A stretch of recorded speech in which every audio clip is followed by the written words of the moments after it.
Hello, YouTube watchers. I'm Lady Tehila from the cover of the Open Mind, and you're watching Wicca and Witchcraft 101. Hail and welcome.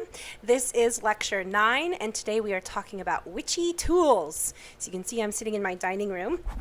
This is our altar table over here behind me. We have all the tools up here, an altar set out permanently, but it's usually less elaborate than the ones that we actually use during the actual rituals. We've got kids and people come over and stuff, so it's just easier. We've got these two cauldrons. We use those a lot, burn a lot of incense and such. On the shelves over here, you'll see I have all my instruments inside of that cabinet. All of my tools. So I'm going to dig all of these things out and show you examples of what tools really look like. And that is the benefit of doing an actual lecture with a video format so that you can actually see what the tools look like and figure out for yourself what kind of tools you're going to need to be a witch. First, we're going to talk about what is a tool, what makes it a tool and not just a thing. And then we'll talk about each tool individually, how they're most commonly used. We'll talk about building an altar, how you would set stuff up. I have other altar videos on how to actually set up an altar. We have altar videos showing you where to put, what to put where, and I will put all of those in the tags up at the top so you can check those out if you want to see an actual tutorial of setting up an altar. And this one, we're just going to talk about it. This whole month is just light and fun. It's June, it's summer. You're not meant to be doing lectures. You're meant to be outside collecting materials, collecting herbs, creating tools, and forming your witchcraft. What is a magical tool? What makes a tool special is the meaning that it carries to whoever wields it. The power comes from the witch, and the tool just reinforces that power. The tool itself is an important focal point that improves the ease and the success of the magical experience that you do with that tool. But it's really just a physical and visual representation of the magical working, of the magical act that you're taking. It's not itself something inherently powerful. If someone else comes along and starts using your tools, they may find those tools don't even work for them and they can't do magic with them at all, right? So the power is less about the tool itself and more about the meaning that that tool has, that object has, for a particular person. Now, what makes something a tool is that it is consecrated. That means that it is designated for spiritual use. Consecration is a form of enchantment which imbues an item. Yeah, you can just go by. I told everyone already in this recording, I'm in my dining room, so you're going to see my life going by in the background. But that's where all my tools are, and I can't be bothered to drag them all up to my study, so we're hanging out in here. This is where I do most of our rituals when I'm doing them inside, and the outside ones obviously are the ones I usually record on YouTube, so you've seen them. Okay, consecrating a tool, it's a form of enchantment. You imbue an item with energy of some specific intention.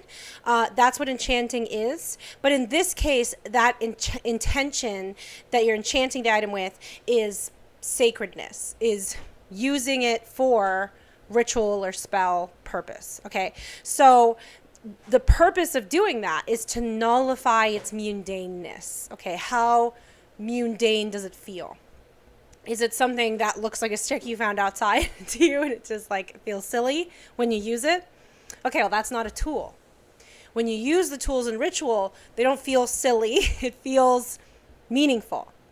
And you essentially, when you consecrate it, elevate this tool so that it's more than the sum of its parts. You give it meaning that it inherently doesn't have otherwise.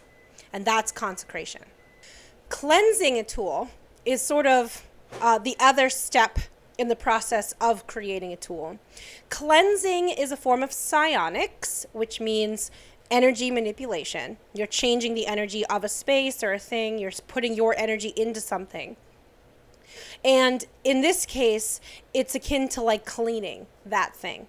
So out with the old, in with the new, right? So if you're cleansing, then you're bringing the positivity in by sending the negativity out. You bring positive intent into the item, which puts all past energies, all negativity, all other things out of the item. When you banish something, it's the same, but the opposite. You send the negativity out of something by bringing positive energy in, right? So banishing and cleansing are sort of like the two ways of doing the same activity. And it's like, do you start at the top or do you start at the bottom? But it's the same curve, it's the same ebb and flow. So that's cleansing and banishing. When to cleanse, when to consecrate, any tool that is purchased, for the most part, anything that you purchase and you don't craft yourself should be cleansed. Even if you purchased it from a craftsman, if you don't know them, you're not familiar with their energy, you may cleanse it, right? If it's like crafted by a friend for you in particular, probably you want to leave that energy in there, especially if it's something like a friendship bracelet or like jewelry of some kind, right? Because their protective energy and their love that went into making that item reinforces the purpose of that item in your life, right? It reinforces the power of that tool. So you won't cleanse something if you are sure what the past energy is and you want that energy in the item. You will cleanse something if you're not sure what the energy is or where it comes from. You buy it at a thrift shop. I get a lot of my tools at thrift shops, especially like the bells and bowls and things. You find the best old stuff there. You can really go antiquing, but you have to cleanse everything, clean everything, right? That's the whole idea. When you buy it from somewhere you don't know where it came from, then you have to spend a little more time and energy making it yours before you can use it. Now, consecrating it is how you metaphysically designate it as sacred. So that's like, I'm shifting the energy of this item. This item now has a reverence to it. And anyone that touches it or looks at it is going to see it and be like, oh, this item means something, doesn't it? Right? They're going to know that. They may not know why, but they'll have a sense for it. And people that go into like churches and other spaces, they get that same sense from the tools there. That's why a lot of people who are not religious are uncomfortable being in a church, because everything is consecrated. It's a sacred space. They can tell that that space has a purpose that maybe they don't understand or align with, right? And that's the whole point of consecrating something. So you really want to do this before you bring anything into your sacred circle, because you don't want there to be any distractions at all. Even if you cleanse the item, the nature of it might still distract you. Until you consecrate it, you're not one with it. It's not yours. So you have to consecrate it so that you're sure you have this healthy relationship with it and you're fully aware of it and it's all yours. Okay, and once you do that, you're sure that nothing undesired or uncontrolled will come about when you use that item in ritual, which is important, right? Because if you're doing invocation, you're taking the energy of a space into yourself, allowing it to change you in some way, you have to be really sure what energies you're working with and what kind of change they're going to have on you. So that's why it's so important to consecrate your tools, cleansing your tools beforehand appropriately, depending on what energy they have and what history they have.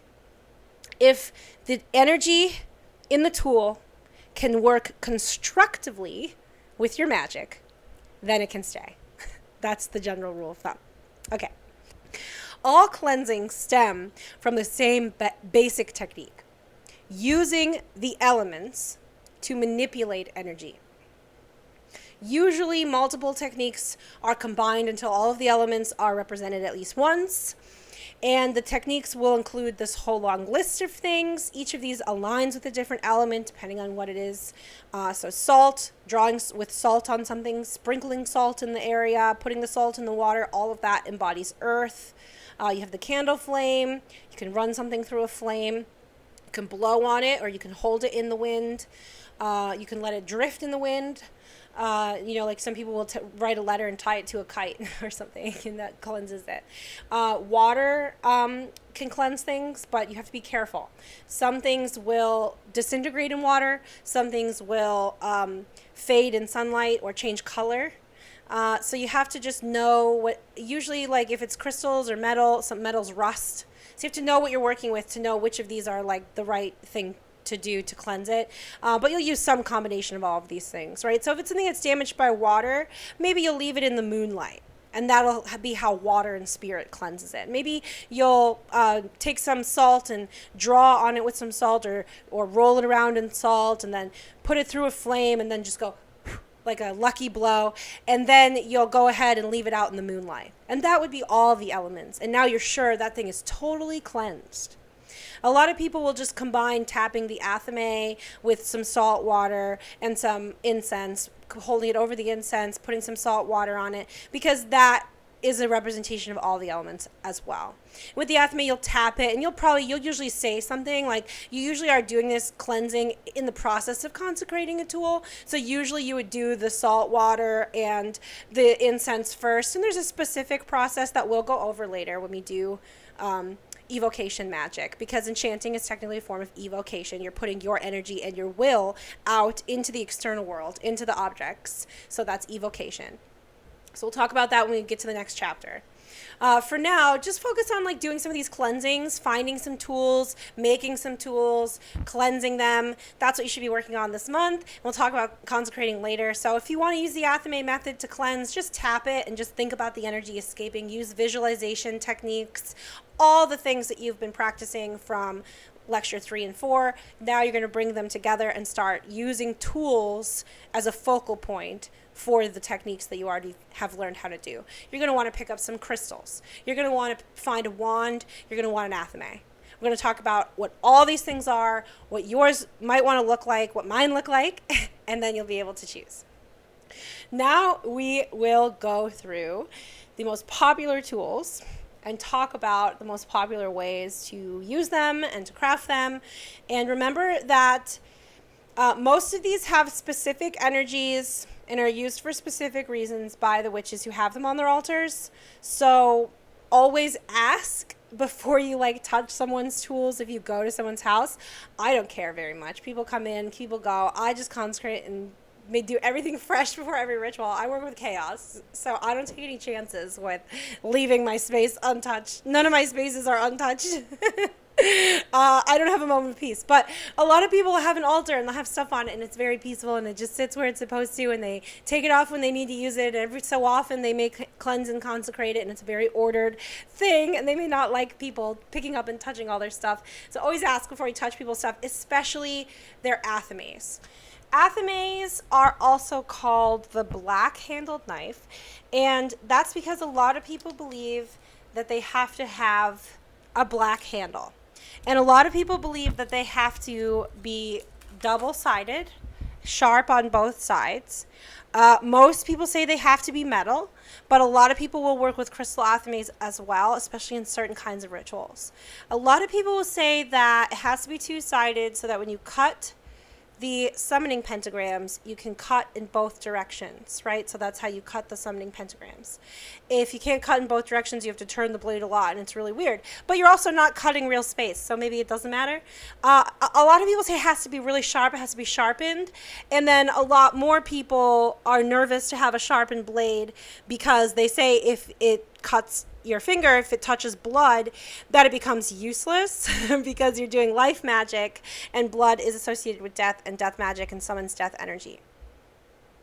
So a lot of people, what they'll do, and I used to have a little athame that was basically just a letter opener that had like a little gem on the bottom, and that used to be my athame in a little mobile witch kit when I was younger, but I think I gave it to my maiden and she has misplaced, she has put it somewhere and I don't know where. I didn't spend a lot of time looking for it, so I'm sure it's here somewhere. But that is our athame that we use in most of our rituals, and it's just basic. I ordered it online. I don't know how to make a blade myself, so I ordered it, I cleansed it, I consecrated it, I've used it for many, many moons. It served me well, and I really like it. The other athame I have to show you is this crystal one. Sometimes you'll use a crystal athame. It's especially common if you're doing like consecrations or, you know, any kind of evocative magic, because the crystal has a vibration of its own. This is a solicite crystal athame. Solicite is really high resonance, and it just feels very much like I want to send my energy out through this. It's really great for directing energy.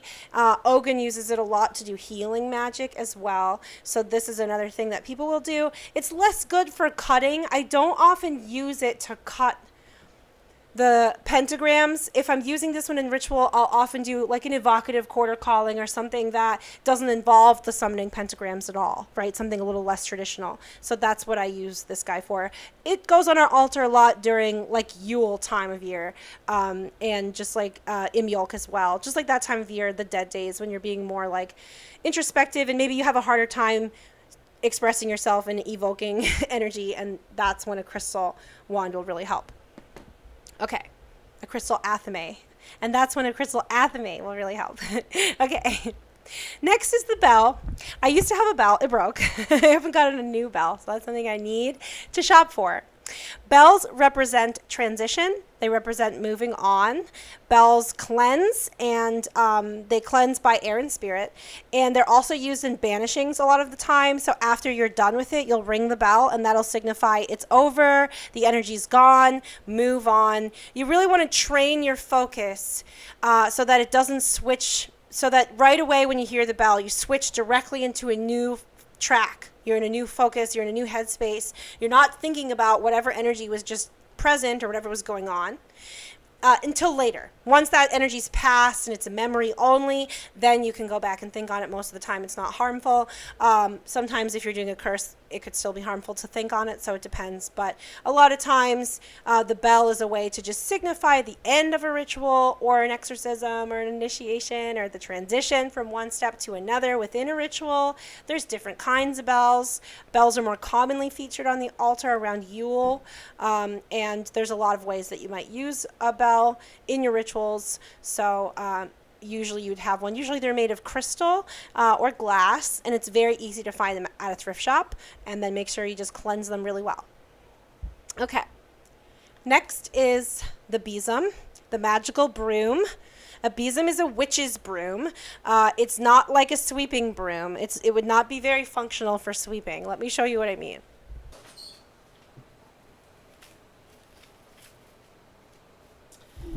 Here I have 3 examples. One of them is made of hay. One is made of cinnamon branch. Cinnamon is something that grows and has long branches like this, and they can weave the cinnamon in. The other is, I'm not sure what kind of wood this is. We found this in an older place, and we have kept the energy in it. And it is a representation of like the purity of death for us, and it goes out on like the death altar, and it's just like that sort of thing. So you'll see what I mean in a second. So let me show you these 3. This one is the one that's made of hay. And as you can see, it would not be very good at sweeping, but it's got this sort of like feminine base, right? That's receptive, that's meant to pick stuff up. So you'd sweep like this, right? You'd sweep an area, sweep the air, and then it's got this phallic part at the top, and it's bound by cords. And that is the representation of a hand fasting, male and female bound together. And that is why this is a symbol of hand fastings and a big part of a hand fasting ritual. Here's the cinnamon one. Not effective for sweeping. No actual sweeping. Just like a broom sweeps the dirt off the ground, a besom is going to sweep the air, metaphysically, the metaphysical dirt from the air. And you use it on any place that has a lot of foot traffic or that is visited by a lot of people. It may not be necessarily indoor spaces. You may use it in outdoor spaces if they get a lot of foot traffic, like in the city especially it happens. See how this guy is like a dark kind of cherry or something wood? This is just a beautiful one. And it has this aged energy to it because we found it in a abandoned golf course of all places, in like the main building, and it just has this energy to it that's very reminiscent and very ancient. So we use that on our altar come like Samhain and in the fall. And it's got this really nice sturdy bamboo handle, so it's the easiest one to like actually hold, that looks like a witch's broom, so it's perfect for Samhain. So as you can see, we've got lots of brooms. I have another broom hanging in my front door. These brooms sit over here by my basement door. If they fall over, I know that some kind of malintent has entered my house, an evil spirit, a demon, ill will of some kind, and I can cleanse and take action. The one hanging by my door is the one we used in our hand fasting. It's never fallen. It's very blessed to me, and it has our hand fasting cords woven on top of it. After you fast your hands with the cords, you weave it around the broom, and then you jump the broom together. And the jumping of the broom together symbolizes entering your new life together as one being who is bound together, male and female, with the cord. Now, of course, in reality, it doesn't have to be male and female. Maybe the polarities are just male and female. Maybe it's something else entirely. But the symbolism is still there. Two different forces coming together, bound as one, whose fates are now intertwined together. And that's the symbolism of the broom. Often used as a ward for purification and protection as well. We are talking about the bowline. The bowline is sometimes spelled with 2 L's. It's a working knife. It's meant to be sharp. It's meant to be used a lot to cut things. Bowlines are often in a characteristic half moon shape that's kind of reminiscent of a scythe. I want to get my next bowline to look like that. My current bowline is really just a dagger with a white handle. Let me show it to you. It's really old. I need a new bowline. Many say that the bowline must have a white handle in the same way that the athame must have a black handle. I'm pretty traditional, so mine do, but a lot of people don't go that route. A lot of people don't worry about the color so much. Some say that the bowline cannot draw blood, just like the athame, and some people believe that it's different because harvesting blood is not really that different than harvesting anything else, really. So some people will just, use it if they need like blood for an offering or to put blood on the fire to do a ritual to the dead come Samhain. They would use the bowline for that and not the athame because they don't want the athame to become tainted with that death energy. So let me show you my bowline. Okay, here's my bowline. It's really old and rusty. I'm definitely not harvesting blood with this guy. I use it most of all to etch into candles. I did use it to create my wand once upon a dream a long time ago. It's got that white handle. It's just a basic work knife. I'll use it to cut herbs off of plants sometimes, that sort of thing. It's just a handy little pocket dagger. I also found another broom in my drawer. Look, it's a little tiny broom. So you don't have to have a big broom to sweep your space. You can use a little tiny one too if you want. Look at how cute. Okay, let's move on. Books of Shadows are next. Let me grab my Books of Shadows and then we'll talk about them. The Book of Shadows is a magical journal to record rituals, associations, spells. It serves as a reference guide as much as a focal point within a ritual. It's a focal point for knowledge and wisdom and illumination and learning and all that sorts of stuff. It's also really useful to have a Book of Shadows and rituals because memorizing something takes energy. And if you're sitting there trying to remember the words and you're nervous to forget the words and whatever else, what are you not doing? Focusing wholly on the intent of those words. So I tell everyone, even if you have a good memory, write it by hand into a book and then do magic with those words. The words have more power and more energy the more time you spend with them. So that's why I tell people that. I have 1,000 books, okay? I write in all of them and none of them make sense. Ogun does the same. That's witchcraft, okay? If you've got 17 journals on your shelf and you've written on 7 pages of each of them, you might be a witch. Okay, let me show you. This was Ogun's first Book of Shadows. He got this from me. I gifted it to him. He was my first initiate as a leader. And we use this to this day in our rituals. I have a little larger book here. I have this binder, really. And if I unzip it, you'll see inside I have a collection from multiple books that were ripped out, essentially, because the books were falling apart or they were old or, whatever may have happened. Some of them I've printed on paper. So some are printed out from a printer. Most of them are written on hand. Most of them are written by hand. Some of the things inside of here are just for reference, like these summoning pentagrams. And here's the evocative quarter callings you may have heard me do. This was the first place I ever wrote them. The 8 qualities of deity, the colors, what they mean, a bunch of sigils that Ogun wanted to learn or came up with, or some combination. All of these were from his Book of Shadows initially, but they were my teachings. So this is our Coven Book of Shadows now. It's a binder. It's got loose leaf paper. And what we do is we come in here and we find what we want, and then we work on some of the blank pages that also came out of that same book. We've got a bunch of empty pages. And we can sort them in, and we've got categories for like reference material, initiations, full moon rituals. Here's all of our Sabbath rituals, which are the longest, so they take up the most space. Spells, words, invocations, our hand fasting ritual is in here. So this is a very important book. We don't usually use this in ritual because it's so big. In the Samhain ritual I do, and that's why the Samhain ritual is printed by a printer, because it's really long and it's a lot of words, and I'm in a crazy state of mind, so I never remember the words. So that's why that one's printed on paper. But anyway, so this is what we store most of it in, and then we will take it out like this, the prosperity chant and sigil that was on the candle in our last spell.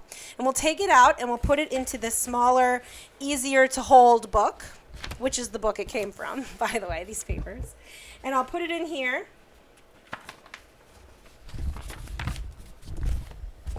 And this is a real leather-bound book. You don't have to work with leather if you're vegan. You can get whatever, but Ogun doesn't care about that. We don't care about that. We're like farmer types.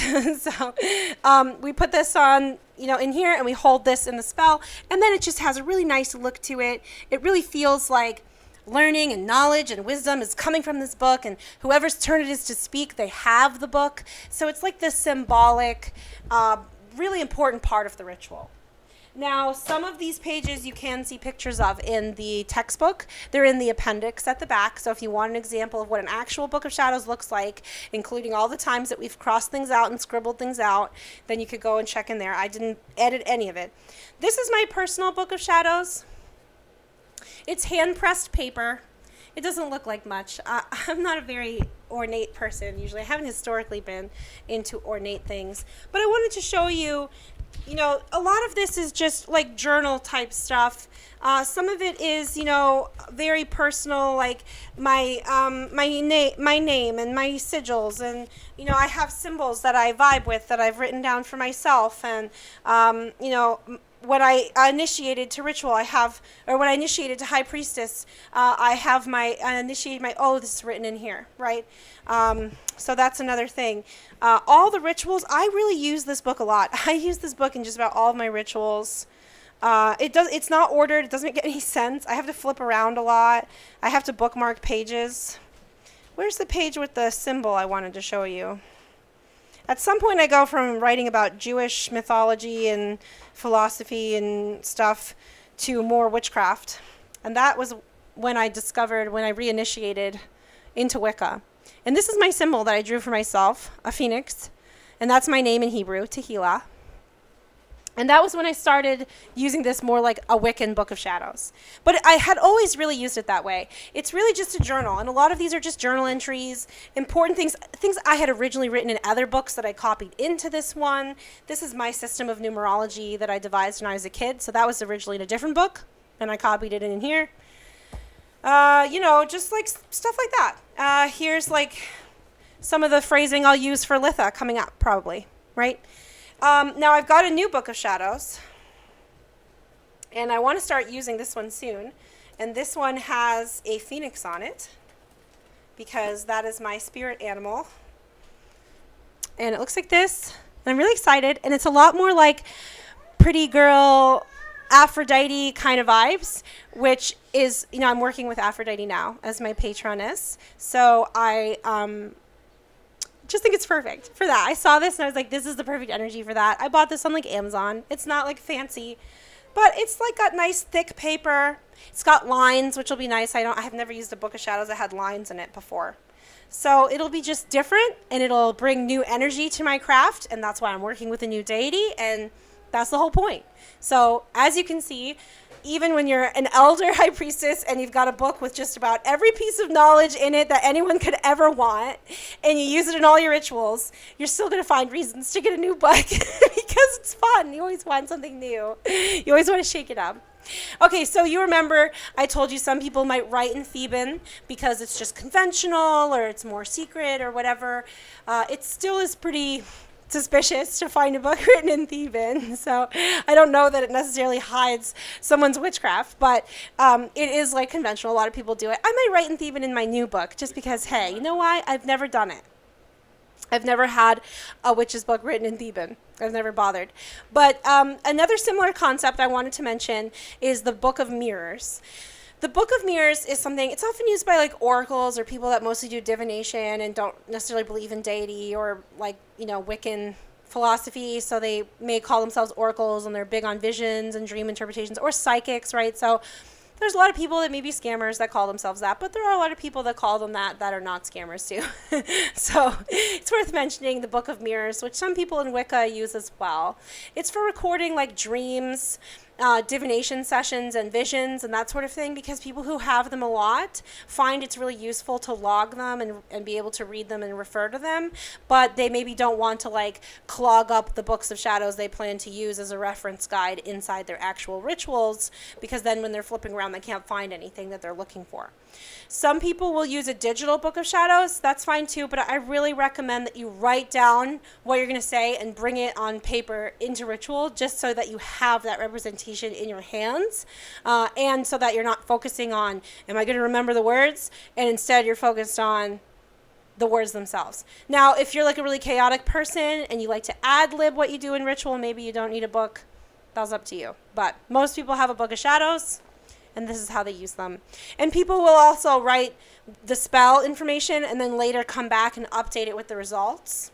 So a lot of people will use it to like refine their spell work over time and come up with better and better, more effective spells. So that's another way that it gets used. Okay, so that is books of shadows. Bowls. There's a lot of bowls that go on the altar. I don't have to show you examples of bowls, but they're usually ornate. They're usually made of glass or porcelain or something fancy. Sometimes they're made of like metal or something like that. They usually hold water. Sometimes they'll hold dirt as a representation of earth. They may hold an offering. So you'll find various bowls on the altar at different times for different reasons. And usually they're not made of metal, because metal, usually the only metal on the altar is the athame. And it's because the metal is the most resonant, the most highly resonant piece. So you want the athame to be like unique in that regard, so that it's the most power, like so that you can focus the most your energy through it without it getting distracted by other vibrations of a similar nature. That's what they say. And copper bowls are common, however, because copper is associated with the dead, and often you'll see copper bowls on the altar and a copper athame. You see what I'm saying? So it's like the same metal, so it doesn't interfere. So that's why you see that. Usually the athame is the only metal on the altar. Sometimes there will be like silver candle holders, especially for full moons, or silver dishes, so that it just depends. But usually everything is made of glass or crystal or porcelain or clay or something, wood, and the athame is the only metal, usually. There's lots of candles that go on the altar. You've got taper candles that represent the god and goddess. Usually these will be silver for the goddess and gold for the god, right? The moon and sun, or green for the goddess and red for the sun. Again, or red for the god. Again, that association with the sun, and for the goddess, it's the association of the earth, right? Mother Nature.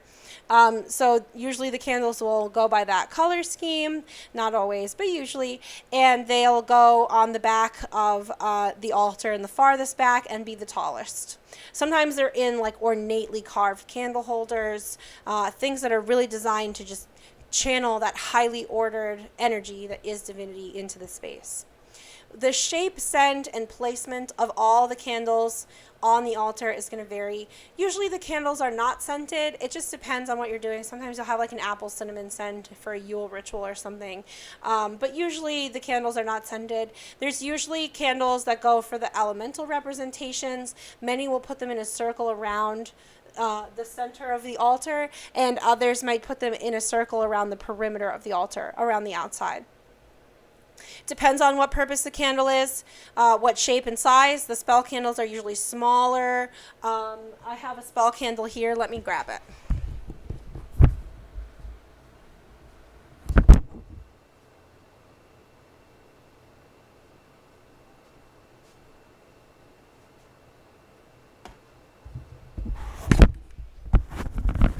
So this might be the kind of candle that represents divinity, a taper like this. And this might be the kind that represents a spell. This is the spell from our last one, which is protective and abundance and all of that sort of stuff. Protection by getting to a good hearth and home is really what this candle represents. And I'm going to go ahead and light it again when the moon is new and it starts waxing again. And that'll bring the same energy back into after it'll be like reinvigorating it. And then I have the candle that represents the goddess here. I have one for the god as well. I have other tapers and other holders. These ones are in the star holders, which sets them apart. I have other tapers and other holders that represent, or that sometimes they represent something and sometimes they're just there so that I can read the book. So they're just there for light or to be picked up and carried. Sometimes you'll carve stuff into them, right? So we carved a sigil into this one. You can still kind of see it a little bit. And sometimes it's words, just things to help imbue the candle with the right intent before you light it. Okay, next we'll talk about cauldrons. I've got two I can show you. Cauldrons are an ancient symbol of transformation and rebirth. Usually a cauldron will have 3 legs. Usually it's made of pewter, or this one's wrought iron. This one is cast iron. The ones that go in at the top, like this one, are more commonly used to burn things or to set oil on fire, to put things like paper inside to burn them up. That's more common in this kind of cauldron.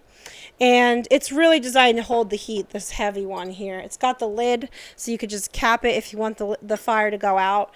This one that's open at the top like this is more common for water scrying. You fill it with water. Making potions or things that you need to stir, it's more common in this kind of cauldron. This one is thinner, so it carries the heat, so you could light a fire underneath it and heat up something that way. And I used to have a little stove that I would do exactly that. And that's why this one is a little different, because it's more like for making potions and that sort of thing.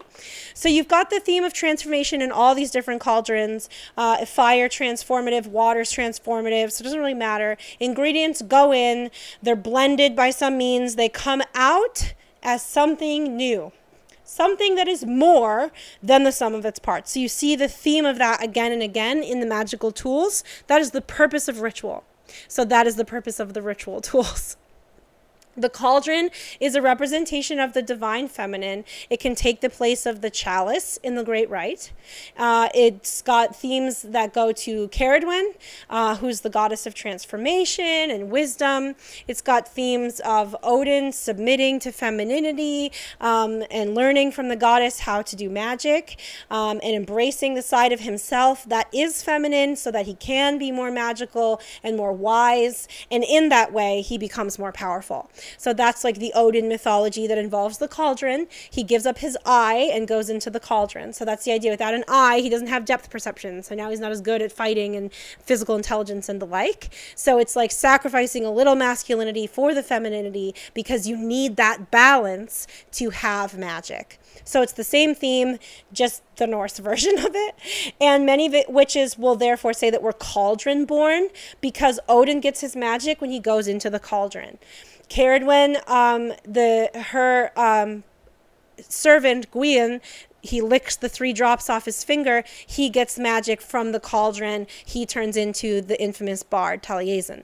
So there's this theme of transformation. There's this theme of being born of the cauldron, how magic is born of the cauldron, because the cauldron represents that transformative element that is the purpose of magic. Okay, next censer. Let me grab a couple censers. Okay, so I have this little cone censer. Okay, this one, you put a cone inside and then you put the little cap on, so it looks like this.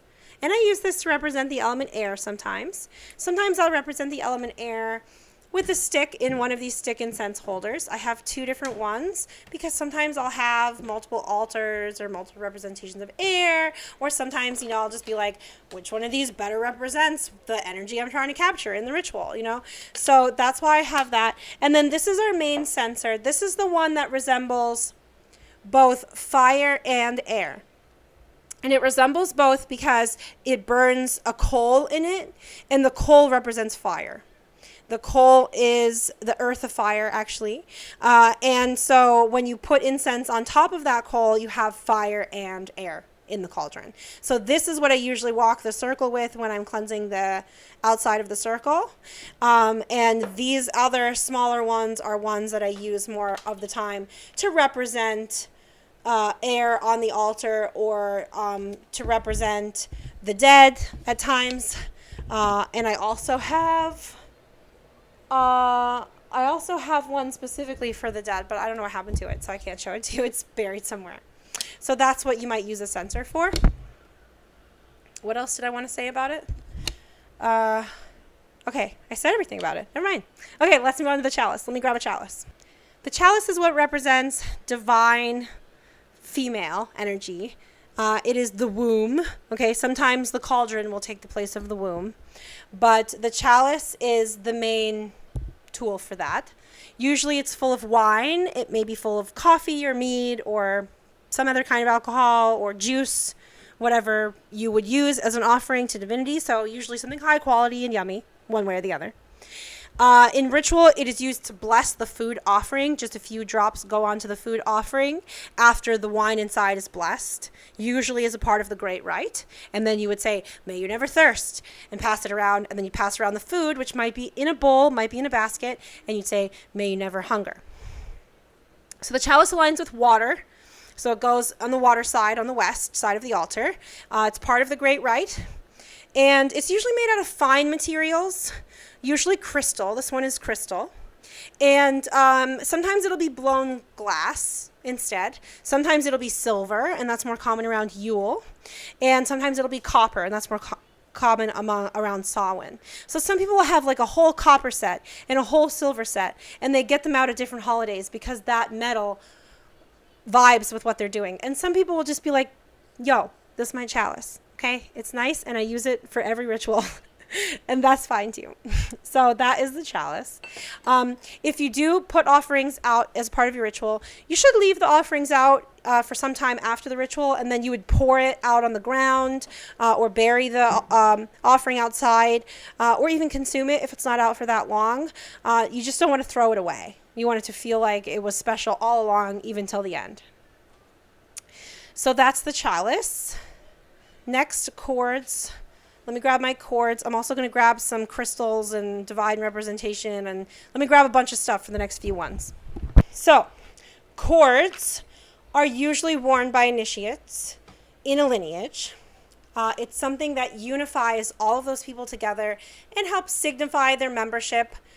You know that they're a member if they have the same kind of cords as everyone else.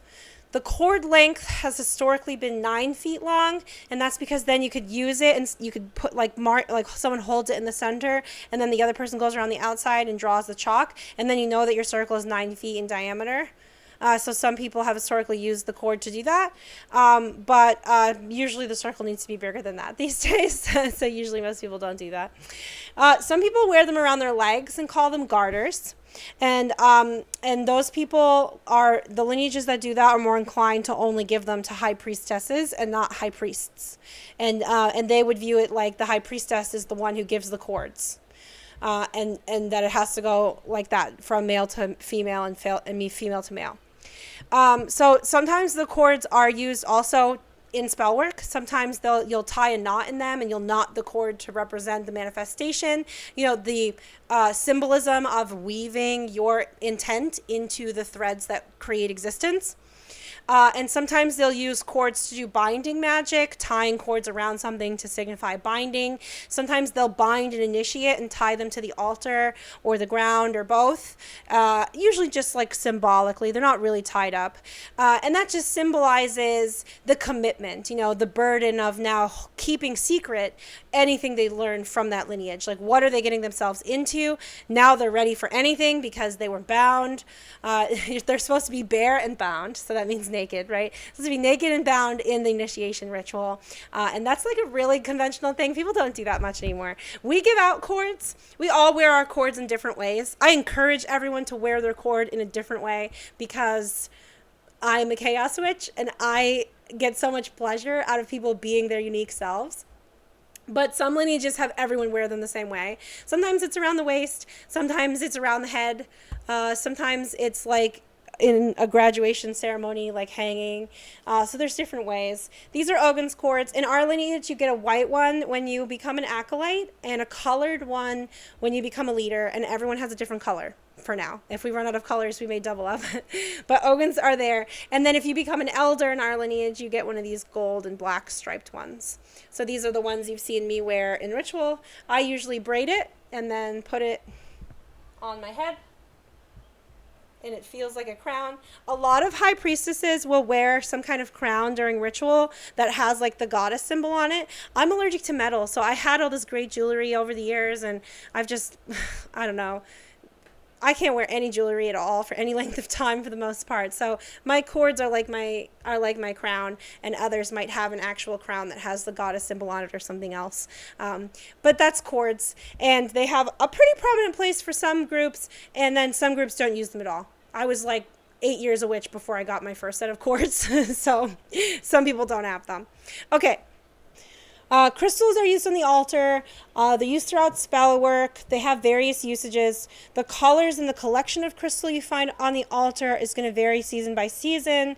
I've got some green ones on right now. I've got some yellow to represent like sun. I've got orange, energy and sunlight. My quartz crystal is out. Just feels very summery. All of the crystal choices I have right now. Light greens. I have a lot of prosperity crystals because we're trying to move. So wish us luck. And crystals are often a representation of the element earth. Crystals can take the form of obelisk that can represent divinity, or crystal balls that do the same. If you have a crystal ball on your altar and you leave it out, make sure you cover it. It's not because of some like horror movie nonsense. It's because it will start a fire in your home. But yeah, so they often are used to represent masculine and feminine divinity as one, and they're specially left on the altar like all the time. Crystals are often used in spells. They're often enchanted. You can hold one in your hand and use it to like focus your energy, or you could put your energy into it. You can use them for grounding or to keep you grounded. You can enchant jewelry to wear outside of ritual, like in a ritual you enchant it and then you take it with you and it keeps working on you even after you leave. So there's a lot of different ways that you could use crystals in magic, and there's tons of different crystals you could use. So just start shopping for some and picking out crystals you like, maybe the ones you need based on what chakras need the most work, whatever makes sense to you. And slowly over time, you'll have a large enough connection of crystals to decide, okay, which ones do I want to put out for this holiday or this ritual or whatever, this spell. Next, let's talk about divine representation and what it means to have divinity represented on the altar. I did not grab my statues, so let me do that. So we talked about divinity in past lectures and how aspects of deity have deeper meanings, deeper connections. They connect you to the collective unconsciousness. And how we put them on, what we put to represent them on the altar is therefore pretty significant, because it represents how our relationship, how we form that relationship with divinity. And the statues or the representations may take many forms. They could be statues, pictures, tapestries, engraved candles. They could be mirrors or plaques, incenses, horns or corn dolls, puppets, crystals. They could even just be single tarot cards that you set up on a little stand or prop up, sigils or runes, right? Any kind of pentacle that we'll talk about in a moment. So any kind of thing. I'll show you some of mine. So this is an owl that I put on there sometimes in the spring season. It aligns with Athena to me. I have this Athena statue that was gifted to me by a friend who bought this in Rome. And I just like the vibe of Athena. I don't really work with her so much. She's someone that I like to just have in my home. And so she sits out a lot on my altar, especially during the winter and early spring months, because she's a maiden deity. And I don't really summon or invoke her very often, but she does have a presence here. And so you can see that little owl. So I've decorated her statue with some jewelry, and I will wipe her down before I put her back on the altar for the season. And she's just, and this owl sort of reminds me of her as well. This is one of her associations. So these two usually go on the altar together. Usually it's the owl for the masculine and the Athena statue for the feminine, or something of that nature. This one goes on usually around the same time, sometimes for Yule as well. And this is just like a phoenix, like a representation of rebirth. And I'll usually put this in the back, and this will be like kind of my androgynous representation. And then in the front, I might have female, male. In the front, I might have, put them wherever, and have more representations of the specific female, male. But this will be what I put in the back to be like, okay, this is deity as a whole, this phoenix statue. Similar times of year for all of those. Another one is this corn dolly. Actually, this is a straw dolly. And this straw dolly's fallen apart, so she's probably going to get burned as an effigy this year, and I'll get a new one. And she would go on the altar during the harvest holidays. Usually I put her for Lugnasa because she's got flowers in her hat. And then I have one made of corn that I would put for Maybone and Samhain. And sometimes I'll just use like an actual set of colored corn, and this will be a representation of like the god, for instance. The god is in the crop, so maybe I'll use this to represent the god that time of year, or something like it. So that is another representation that you can use. The last representation I want to show you is this obelisk.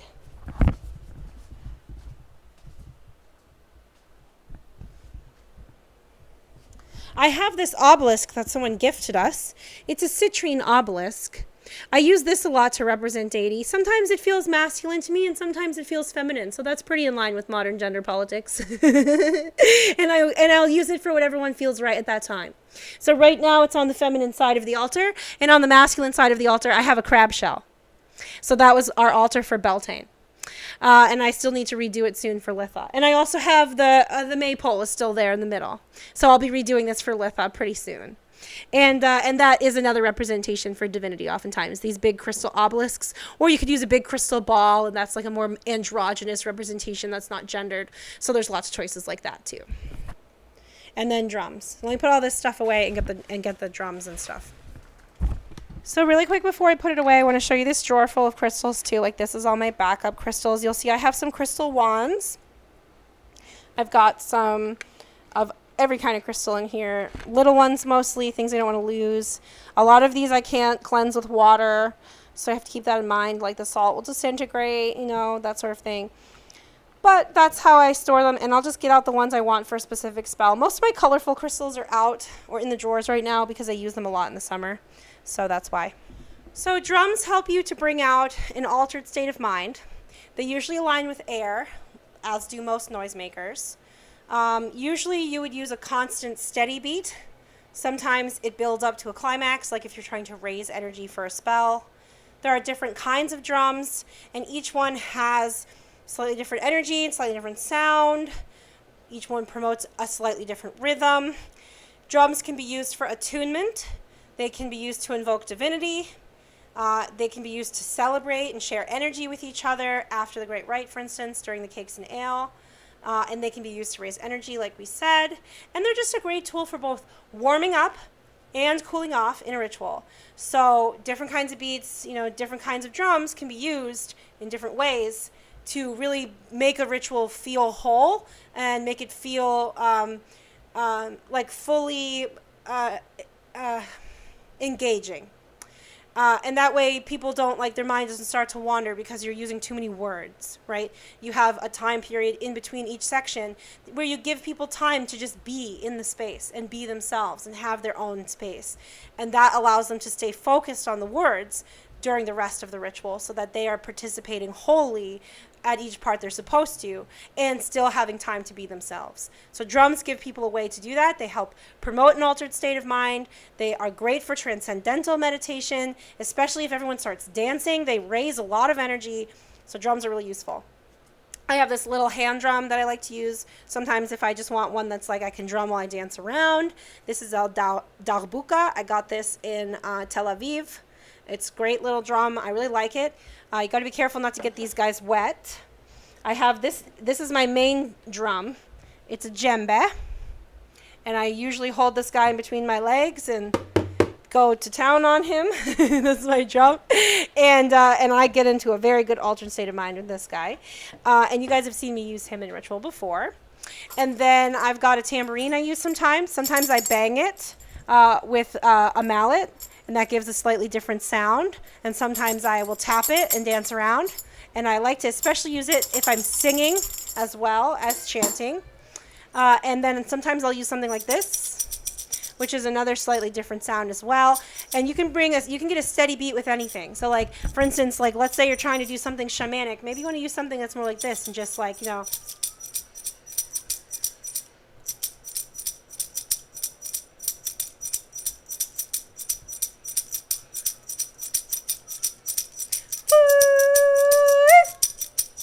right? And you could get like a total vibe out of that. Now, another great way to capture a certain kind of energy in ritual or be attuned to a certain kind of energy as you do something else in ritual is to use gestures of some kind or symbols, or like a gesture can involve drawing a symbol, which is very common in Wicca. And the idea behind gestures is as above, so below, as below, so above, right? That sympathetic magic, that idea that if you mimic something with your body, space will follow, and the universe will follow, and you are doing it with your body so that you can put that intention out into the world or bring that a certain kind of energy down into your space and into yourself, whatever the case may be. So gestures can mean standing in one position. They can mean holding your hands in a particular position. A really common one is to just hold your hands up like in a cupped position, like you're catching water. You'll see people in Wicca hold their hands up like this all the time, especially during invocations. A lot of people might use certain gestures for each element. Really common ones are to hold your hands out like this for earth, with your hand facing down and it's flat. For fire, you would do like a fist. And then for air, it's just like splayed out up in the sky like this. And then for water, it's, you know, cupping your hands like you're going to hold water in them. So those are some common gestures to do for the elements. There's one called the Osiris position, which is you would use like the bowline, and like specifically a scythe-shaped bowline usually, or an actual scythe in one hand, and then in the other hand you might have the wand or the dagger depending on what you're doing, and then you would cross your arms like this over front of yourself. You see that position a lot in ancient Egyptian architecture art, and that is why it's called the Osiris position. It's an embodiment of masculine divinity, and it also is very big on themes of sacrifice, and it has some death component to it. So you see a lot of necromantic rites, and you see a lot at harvest holidays. More commonly for the god, people will do this symbol, like the metal symbol, yeah, but also because it's the horned god, right? So the horned god symbol is a common one, again, during the summer months, Litha and Lugnasa, and sometimes even Maybone. The goddess pose is when you stand with your legs apart, at like feet width apart, and you take your hands cupped and you raise them up like above your head. Both hands, usually I have to hold the microphone, and you look up, and usually your eyes are closed too. And you look like a 5-pointed star, right? Hands up, legs out, head up, it's 5 points. And that is like, okay, as above, so below. Your body has become purified by standing that way. It's ready to receive the goddess from above. So you'll see that position a lot when people do the charge of the goddess and they're drawing down the goddess or whatever other things they may do in ritual. That's one reason why people memorize things. If they want to use poses and gestures, they may have to memorize things so that they're not holding a book. So people that prefer to use gestures and symbols and stuff. Another common one is to draw symbols on a forehead. So like drawing the goddess symbol on your forehead, drawing the priest symbol on someone who is becoming a priest, that's common as well. So drawing symbols or sigils onto your body or in the air is another common gesture that you'll see people do. Okay. Next, I want to just mention herbs. Herbs are sometimes found in bowls on the altar. Sometimes they're used for decor, like leaves, acorns, pine cones, whatever. Sometimes they're strewn about the space, so they'll be in a little bowl. That might be one reason why you have a bowl on the altar, like to hold your strewing herbs. Sometimes they're put onto the coals, so you may have a bowl that holds like an incense blend. Incense blends are usually made with fresh picked or dried herbs that you have around your coven set or your home, and you have like some resins like myrrh, sandalwood. You grind it all up together, and that makes the incense. Sometime I'll show you guys how to do that. I'll do a tutorial. I don't want to make this lecture go on too long. There are also times you'll have baskets or representations of divinity that are woven from herbs or natural materials. That's also common, especially in certain holidays, depending on the holiday. So you can check out the Sabbats 101 series if you want to see which holidays do which things specifically. With the altars, I show you the altar for each one of the holidays, and you can learn from that one more of the seasonal traditions. But herbs have to be harvested at the right time, as humanely and organically and naturally as possible. And you're going to want to use the bowline because you want the harvesting of the herbs is a sacred act. Some people only use the bowline in circle. Some people will cast circle and then harvest the herbs with the bowline. Some people will use a different knife to harvest herbs, and then they'll use the bowline just to cut them up. So lots of different ways of handling it. But you should cleanse the herbs, wash them, cleanse them, whatever you have to do to make sure they're clean. Dry them properly if they're going into incense before you make use of them. Okay. And be careful, because some herbs are baneful. So you should gather your own herbs, but you should do your research first, which means you should probably follow Ogenslav's channel because he's the one who knows about herbs. Okay. Hourglasses are a very awesome grounding tool. Hourglasses show you that time is passing. See that? You can't not know that time is passing when you stare at an hourglass, because time must be passing or the grains of sand would not be moving. Right? So an hourglass is a grounding tool in that capacity, and it represents the passage of time. And that's why you'll often see them on altars for Imyolk and Astara when people are like, hurry up, I want to stop eating old leftover preserved food and have fresh stuff. So then you'll see oftentimes during those holidays, an hourglass makes it on the altar. It's also common on the altar in the harvest holidays, especially Samhain, because people need it to help ground after they use the timeless or experience the timeless energy of the dead in those rituals. It's usually seen as masculine, usually aligns with air, father time, right? That's the archetype. So it usually goes to the eastern side of the altar, depending on where you put air. And it's much more common to see it during the dead days or near the end of the dead days, that time of year. Okay, next, oils. Oils are used for anointing. They're used for aligning with divinity. They're used to align your spirit, internally, help you feel consecrated so that you can receive energy that is higher resonance than your own. A lot of people will use it before ritual. They may anoint themselves. A lot of people will do a ritual bath. If you're doing a group ritual, usually they won't do a bath. Sometimes they will if they have like a bathroom just for that in a coven stead. It does happen. Usually what they will do, or if they're doing initiations, oftentimes those are smaller, more closely knit, smaller groups of people. They may have the initiates bathe, actually. But most of the time they'll put out a bowl of water, and everyone will just grab some water on the way in and put it behind their neck and put it behind their ears and just, kind of wipe themselves off. And maybe they'll put it on their feet and their legs a little bit, and then they'll just sprinkle themselves and be like, water, I feel clean now. And then they'll do some wafting of incense to cleanse as well. and then they may take some oil and anoint. Usually someone might draw a symbol on their forehead. There's the priestess, the high priestess symbol, a priestess symbol. There's all different symbols they might use. Sometimes they'll just use one to represent being a witch. Sometimes they'll draw a pentagram on the head. We'll talk about pentagrams in a second. When you do the fivefold blessing, you use oil and then you anoint specific parts of the body in a specific order with specific blessings. The point is to consecrate the body. You use oil for consecration of tools as well. We will talk about that in the next chapter.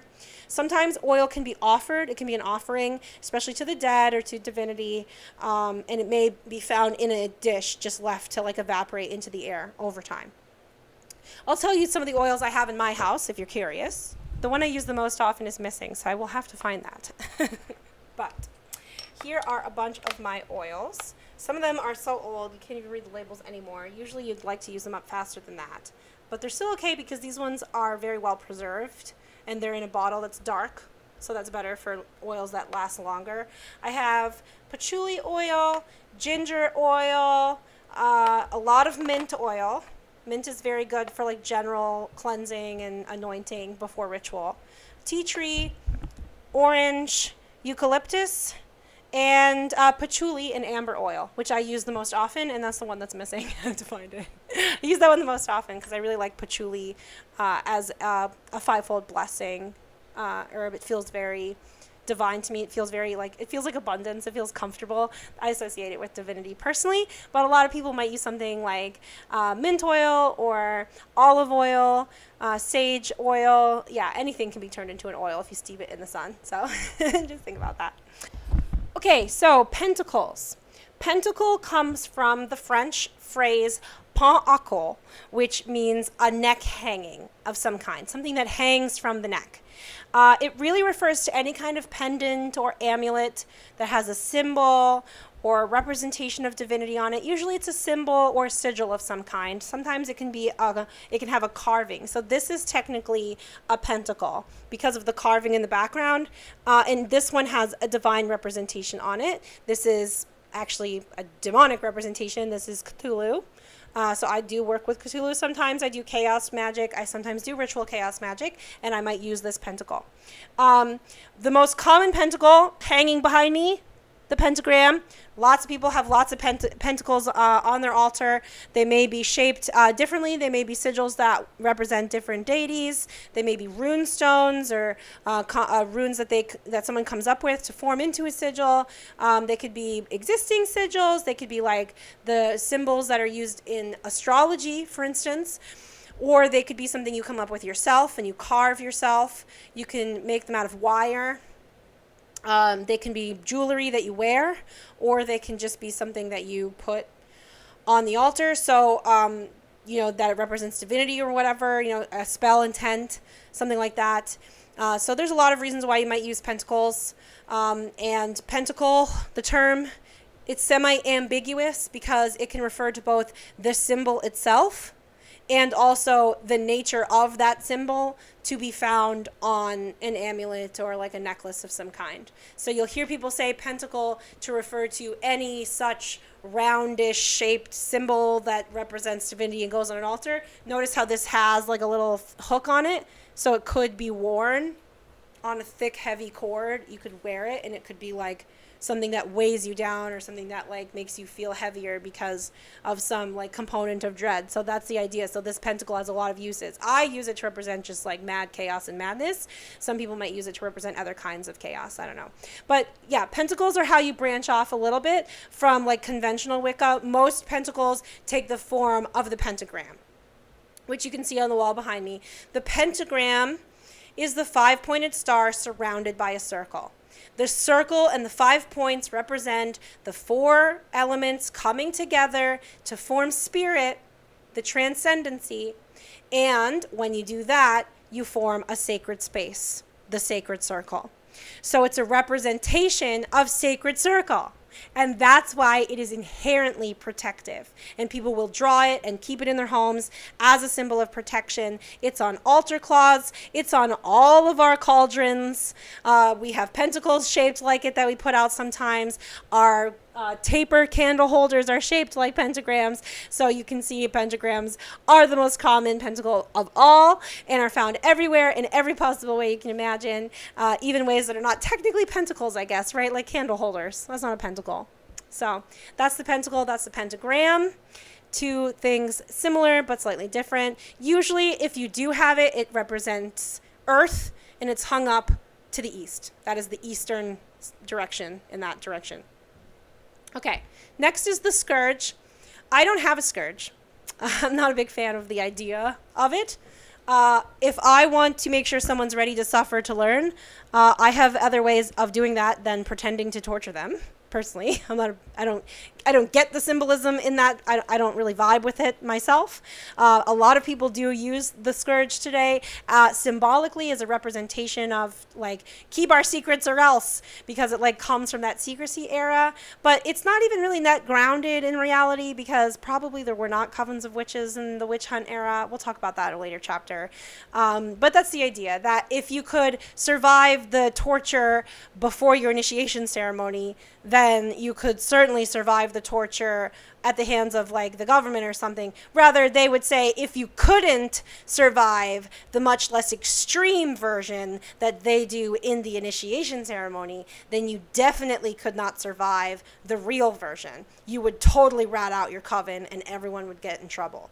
That's the idea. So they would do this like not too hard whipping, not hurting them really, and you can read about how that might have looked in the High Magic's Aid. They do, as an example, they do this in that book about the lashings and how you don't hit hard because you get hit 3 times as much, right? So the demonstration of the threefold law is also done with the scourge. So it's more common in traditional circles. There are a lot of witches today that do not use it and do not own one. So you'll see a big variety on how present this is. Sometimes they are an actual whip. Sometimes it's like one of those whips that has like little tendrils at the end. And sometimes it is like a paddle or something as well. Sometimes you see them, they use them in fraternities too. It's like a thing, like the symbolic paddling. Keep our secrets or else. So you'll see that happen sometimes in some groups, but I don't know. It's more cult-like to me. I'm not a fan of it. It's got a cult following. Get it? Okay. The singing bowl. The singing bowl is another common noisemaker you find. It's one of the most common attunement tools. A singing bowl aligns with air, like most of the noisemakers. Usually goes on the eastern side of the altar. Some align it with spirit, and some combine its use with variations of syllables, like or whatever, so that the person feels attuned. All the people feel attuned because they're matching the same pitch. That's a common way it's used. Some use it like a form of meditation because the sound is alive. In order to produce a sound with a singing bowl, you have to feel like the sound is alive, like it's coming forth from your motion. It's something that, a vibration that you move your hand and it's born of that somehow and it lives independent of you. And even if you stop moving your hand, it lives on, right? So that is a practice of the effortless presence meditation. So for instance, Ogunslav, when I first met him, he was going to initiate, he had a block with meditation, and I unblocked him immediately by teaching him how to use a singing bowl. It was so useful for him. So let me give you a demonstration of what I mean. So if you wait until you see it, you'll hear the sound starts to feel like it's alive, and you can see what I mean here as I do it.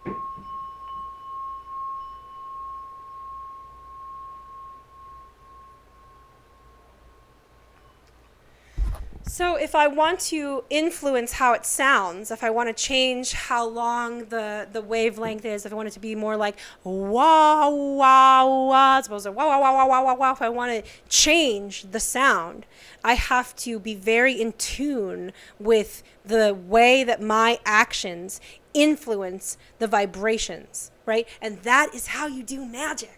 So not only is a singing bowl just an awesome way to attune and just an awesome looking piece to have on your altar, they're not even that expensive, but it is also a great way to practice magic for a beginner. So I really recommend beginners get their hands on a singing bowl because it's just great. Okay, next is the skull. The skull can be a real skull if you're into necromancy and you're into that, but you have to make sure that it comes from a deceased loved one or a deceased witch you knew or someone who would surely be okay with their skull being used in that fashion. Otherwise, it can become the focal point of hauntings or demonic activity. The skull can also be a replica. So I have a replica. This is just a ceramic piece that I got at a little shop. And I really like how he looks like he's smiling and you can't tell if he's happy or angry. And I love that because that to me is exactly what ghosts just feel like, where you're just like, hi there, are you good, bad, who are you, right? And it's like impossible to tell when you first meet. So this is what it just feels like death energy to me. Now what I did is I went ahead and took a couple of owl pellets and dissected them and got out all the little bones, mostly rodent bones, and I put them in the bottom here, and then I melted a bunch of wax on top. And I use like little tea candles in it so that wax stays there. So this has real bone in it, but it's not made of bone. So that is my way of doing it because I don't really like to kill animals more than I have to, and I just think that that's like a more humane way of doing it. Some people will have a real skull. Some people will not have a skull at all. I also found this is my incense for the dead holder. So in Samhain, I put incense on the death altar using this guy. And so I have multiple skulls on my altar that time of year.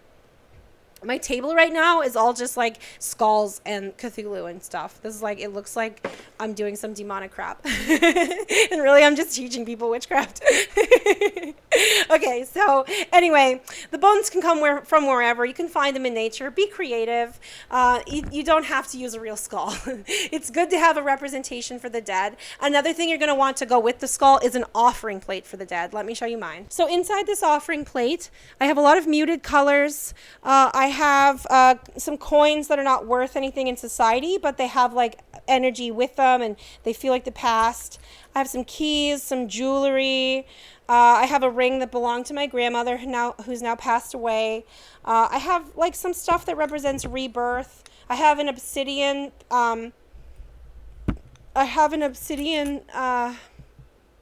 What's it called? Pendulum. So I'll show you how to use these in the next class. And this just sits in here and stays like charged with death energy. So this is my death energy pendulum, and I have an amethyst one for doing life energy divination. So that's my little offering plate that I usually put out with my skulls so that the dead feel honored, and they know that I give them fancy, shiny things just for them. And I only use it for that. This whole plate just sits there with all this stuff in it and only comes out when the dead do. So that's how you can honor the dead one way. Okay, let me put this back. Okay, we're getting very close to the end here. Next, we'll talk about staves. I don't have a staff to show you. I don't really use staves. Staves are more common for people that do spell work on behalf of others or people who are more like oracles. It's a tool for measuring preparedness, for doing measured activities. It's really good if you're channeling lots and lots of energy at once, if you're doing bindings, mass bindings, where you're pulling energy from like everyone in the vicinity and binding it to your will. A lot of people in Wicca think that's unethical, so they just don't do that. So that's why they don't have staves, because what's the point? They have a wand, right? Which we'll talk about. Some Wiccans will use a staff during invocations. They'll use a staff to bind the divine energy to them or to a student.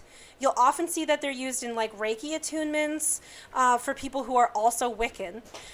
They'll be used for like energy healing sometimes. They can also be used to measure the readiness of a student or to help unlock chakras. They could be used as part of the challenge for that initiate who is joining Wicca or witchcraft. And for staves in particular, the wood type matters a lot. It's said that you have to leave an offering to the guardians of the tree when you go to get that wood, and then you have to like carve and decorate the staff elaborately. So it's a big, long project. It's a tool that controls a lot of power, a lot of energy, and it's something that you might do if you lead a lot of group rituals, or if you do a lot of energy healing, or if you have a lot of initiates because you're like our teaching coven. Maybe you'll have a staff to help you do all of those kinds of activities. So that's the staff. I don't have one right now. Not a lot of witches have one, especially not solitary witches. Maybe I'll have one day when I have more of an in-person coven. The sword is another tool that I don't have one of. The sword is one we're going to talk about more next time. Is often treated as an alternative to the dagger.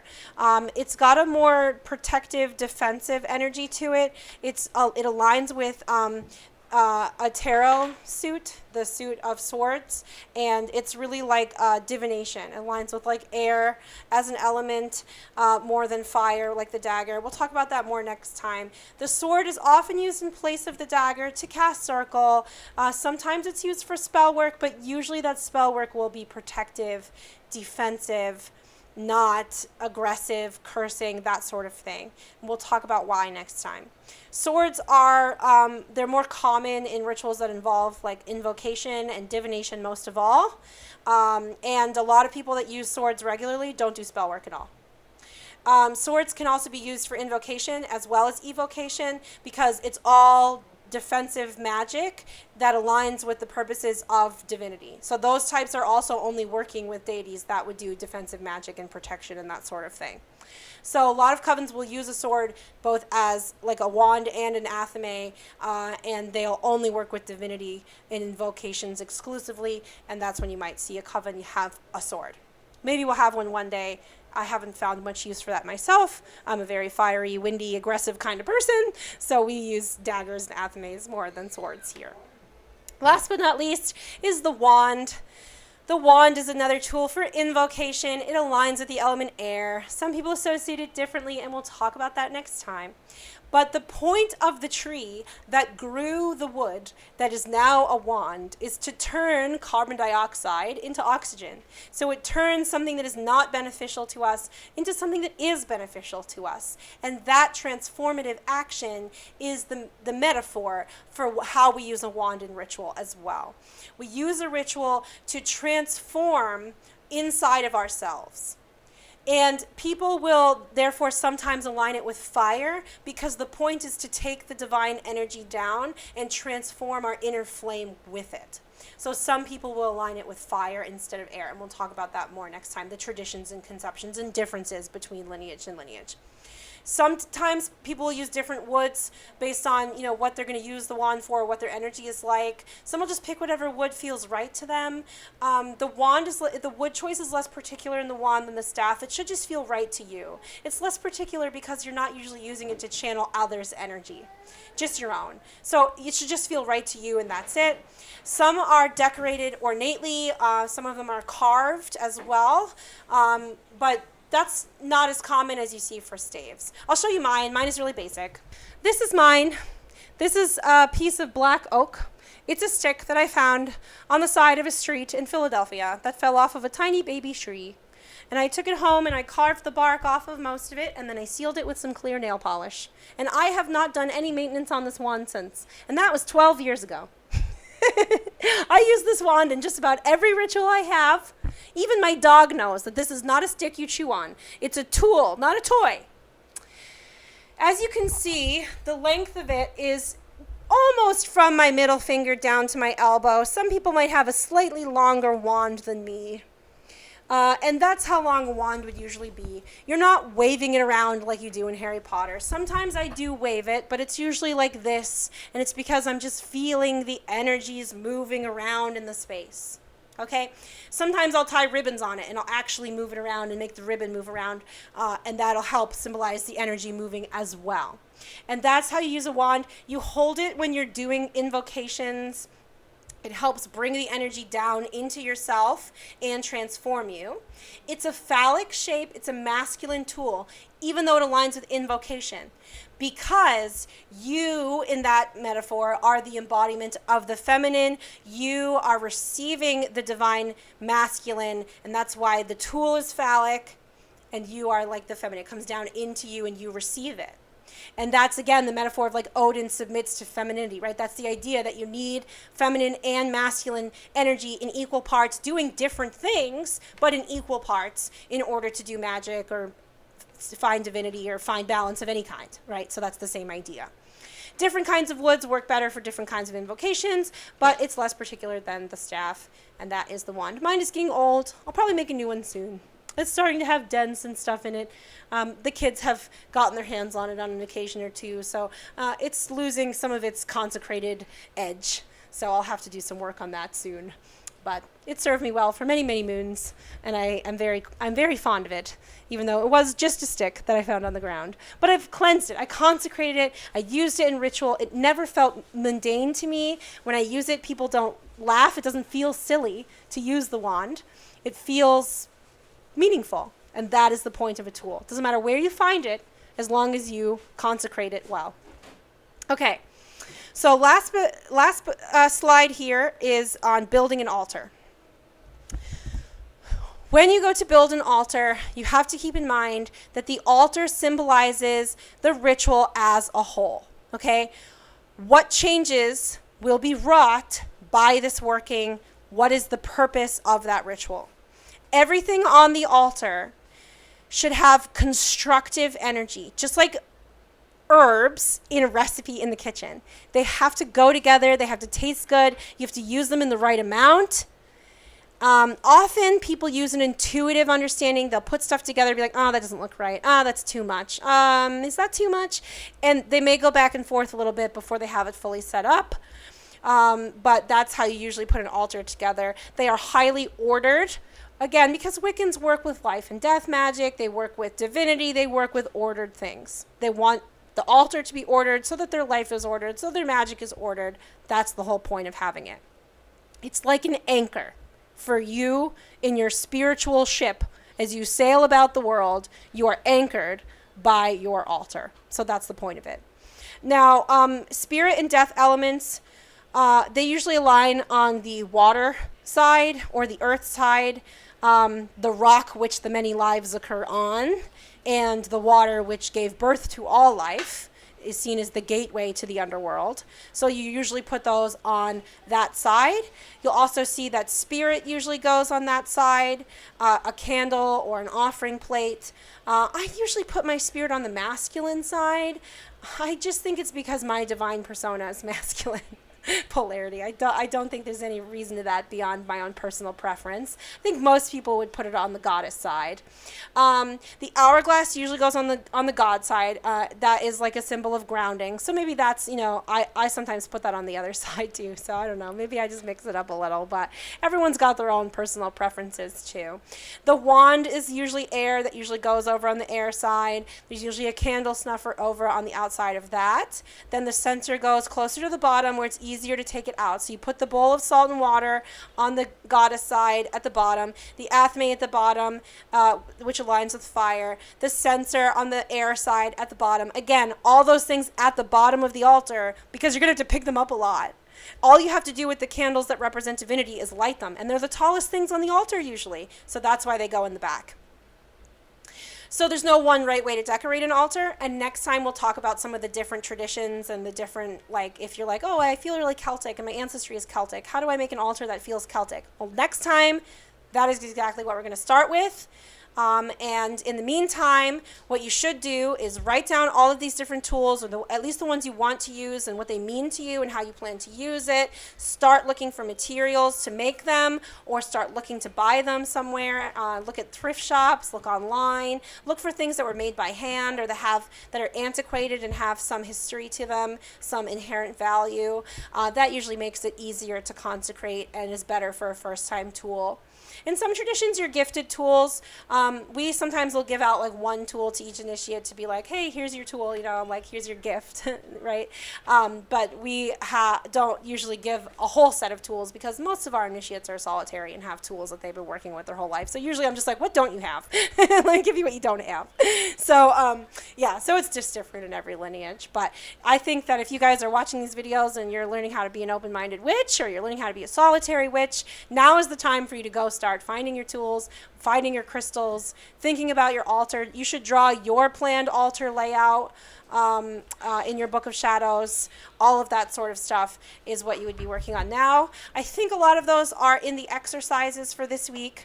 In this week, you're reading chapter 5.